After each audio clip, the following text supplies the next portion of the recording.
Fala pessoas, aqui quem fala é o Vitor do canal Nerd Profeta. É isso aí, estamos lá na Twitch, onde você pode ir lá, seguir a gente. E estamos aqui no YouTube também, onde você está vendo esse vídeo aqui que foi gravado com mais um review, mais um comentário aí do nosso conto, do nosso livro, né, Biblioteca HP Lovecraft, né, o Chamado de Cthulhu e Outras Histórias, volume 1. Mas antes de começar aqui a falar sobre o nosso próximo conto que lemos, peço a você que ainda não é inscrito aqui no nosso canal no YouTube, se inscreva, curta, compartilhe, ajuda a gente que está começando a crescer e produzir mais e mais conteúdo. Beleza? Então, vamos lá.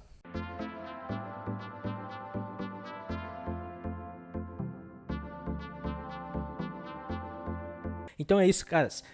Vamos agora no nosso próximo conto. Eu já fiz um vídeo aqui, então você que ainda não viu, pode clicar aqui em cima, né? Não sei se vai estar aqui ou vai estar aqui, enfim. Você vai ver o nosso primeiro vídeo falando sobre dois contos, né? Desse nosso livro aqui que estamos lendo, que é o Dagon e Ar Frio. Agora vamos falar só um conto só. Vai ser um vídeo review de opinião pessoal, bem rápido aqui. Eu não quero muito prolongar o tempo de vocês, né? E nem o meu, né? Vamos falar sobre o terceiro conto, que é o modelo de Pickman, né? Aqui, ó. É o terceiro conto do livro que eu já li, né? E esse conto diz o seguinte, cara. Aqui, diferente dos outros, a maioria dos personagens tem nome, né?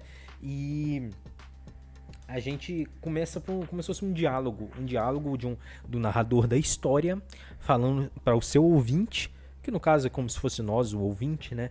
E o ouvinte não fala nada, só tá escutando. Na verdade, o ouvinte fala, dá a entender aqui pelo diálogo que o ouvinte fala, mas a gente não vê de fato a pergunta. Como se fosse o cara que está narrando, estivesse falando e falar, você quer dizer isso? Entendeu? Mas, muito bacana. O que acontece? O Elliot, né? Que é o ouvinte, começa a falar sobre, começa a ouvir sobre o narrador sobre o modelo de Pickman. Quem é Pickman? Pickman, no caso, é o nosso pintor, né? O cara principal da história, o protagonista, né? Richard Upton Pickman, né? O nosso narrador começa a falar sobre ele, que ele é um pintor, né? Um cara mais focado nas artes, né?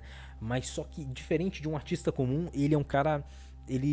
o seu trabalho de arte ele é meio, vamos dizer assim, bizarro, estranho e diferente, na forma de que ele faz pinturas que numa sessão comum de pinturas, né, num evento comum de pinturas, não é permitido as pinturas dele, não fica em museu, as pinturas dele não ficam num lugar aberto porque são bizarras, são de certa forma angustiantes e de certa forma até sobrenaturais.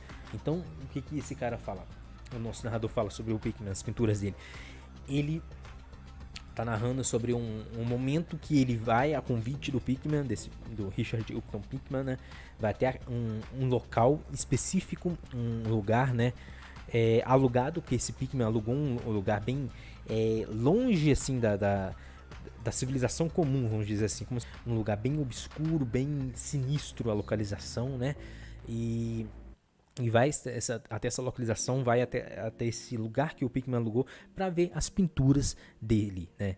E ele não mostrava, não tinha como fazer uma amostra dessas pinturas porque ninguém aceitava. E ele começa a ver, e a partir do momento que ele entra nesse aposento, ele já sente calafrio e vê as pinturas bizarras dele, né? Que são nada mais do que pinturas o nosso narrador ele fala que dava agonia de ver as pinturas de tão real que parecia ser, né? O rosto de criaturas mistura de um lobo com características caninas, comendo carne, pessoas, né? Cemitério, floresta, era pinturas desse jeito. O nosso narrador ele até exemplifica, ele cita, né? Que uma dessas pinturas ele dá um grito de susto, que é como se fosse as criaturas trocando os filhotes dela no lugar onde está o berço de uma criança, de uma família comum. Vai lá e faz a troca. Olha que bizarro, né, cara? E uma outra pintura, o nosso narrador fala que tinha o rosto uma família, né? E no meio dessa família tinha uma criança que provavelmente ele fala deve ser uma dessas criaturas bizarras que foram trocadas de berço, né? E cresceu. E o rosto dessa criança era totalmente bizarro, demoníaco, maligno, né? As feições, a expressão. E ele fala que interessante é que as feições dessa criança lembravam muito a de Pigman, né? Como se fosse uma versão infantil dele. Aí você já fica uma pulga atrás da orelha. Ô caramba, será que esse cara tá pintando o que ele mesmo viu, o que ele mesmo vivenciou, né? E fala sobre algumas pinturas, sobre o Gol se alimentando, né? Que o clube, né, de pinturas recusou a mostrar, fazer uma amostra das pinturas dele. E ele começa a ver isso, cara, até que ele chega numa outra, né, num outro aposento dentro, praticamente um subterrâneo, quase no esgoto, este lugar, né, cara. Aqui. Da pintura. Era uma blasfêmia colossal, inominável, com olhos em brasa, e trazia nas garras ossudas algo que podia ser um homem, ao mesmo tempo que lhe roía a cabeça como uma criança mordiscava um doce. A criatura estava meio agachada e dava a impressão de que a qualquer momento poderia largar a presa em busca de uma refeição mais suculenta. Mas para o inferno, contudo, não era o tema demoníaco que fazia daquela pintura uma fonte imortal de pavor. Nem sequer o rosto canino com orelhas pontudas, olhos injetados, nariz achatado e lábios salivantes. Não eram as garras escamosas, nem o corpo recoberto de mofo, nem os cascos. Não. Mesmo que algum desses elementos pudessem ter levado um homem impressionável à loucura, né? Era a técnica Elliot é o ouvinte, né, do narrador. Aquela técnica ímpia, maldita, sobrenatural. Assim como eu estou vivo, em nenhuma outra ocasião vi o sopro da vida tão presente em uma tela. O monstro estava lá, né, roendo com raiva roendo. E eu sabia que só uma suspensão das leis da natureza poderia facilitar um homem pintar uma coisa daquelas sem ter o modelo. Sem vislumbrar o mundo das profundezas jamais vislumbrado pelos mortais que não venderam a alma ao diabo. Ou seja, o narrador ele escreve as pinturas como se fosse alguém que vivenciou aquilo, que viu aquilo.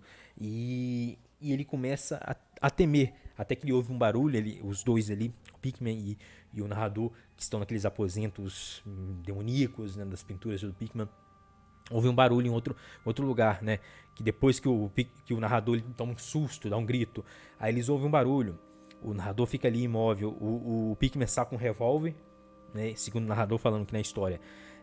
Ele saca um revólver e vai, e fala pro narrador ficar ali, e sai, e fecha a porta. Ele ouve barulhos, ele continua ouvindo barulhos, ouve tiros, né? Disparos de tiros, e volta. E o Pickman volta e fala, são ratos, esses ratos, né? A gente tá perto aqui do esgoto, então não liga não, né? E fala isso. E, né? Mas antes desses eventos, o nosso narrador ele viu um papel enrolado, né? Próximo aqui, ó.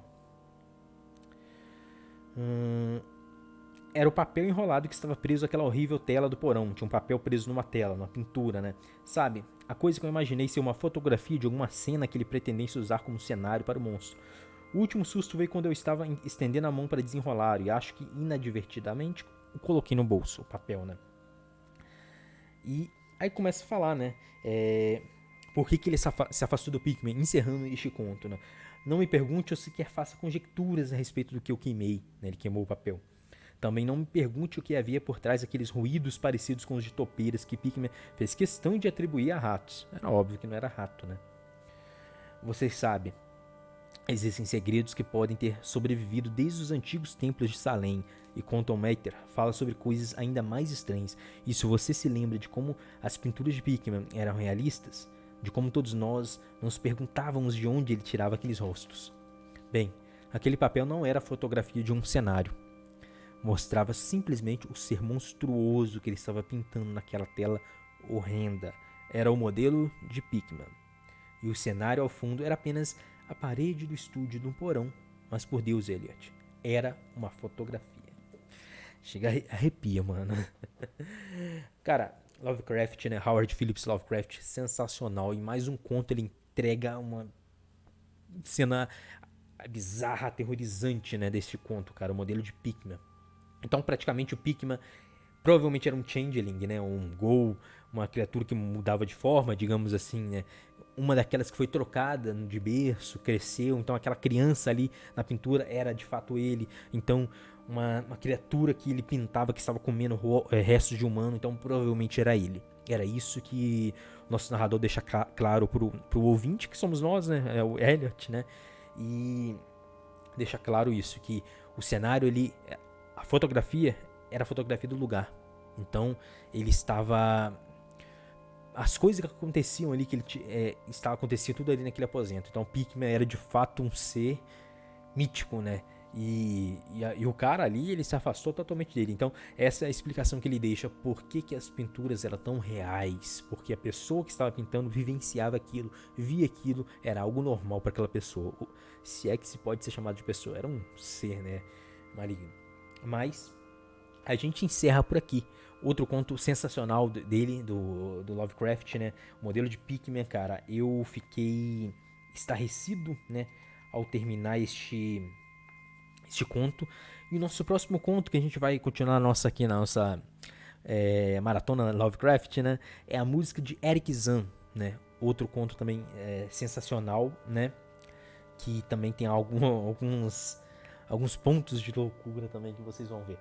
Eu atualmente estou um pouco mais à frente, estou O Assombro das Trevas, né? A gente vai chegar até lá, beleza? Então hoje era isso, só quis deixar essa opinião pessoal, esse review rapidinho de apenas um conto aqui da nossa biblioteca Lovecraft aqui, volume 1, beleza? Então é isso, pessoas, muito obrigado a todos, a gente se vê até a próxima no Nerd Profeta. Tchau!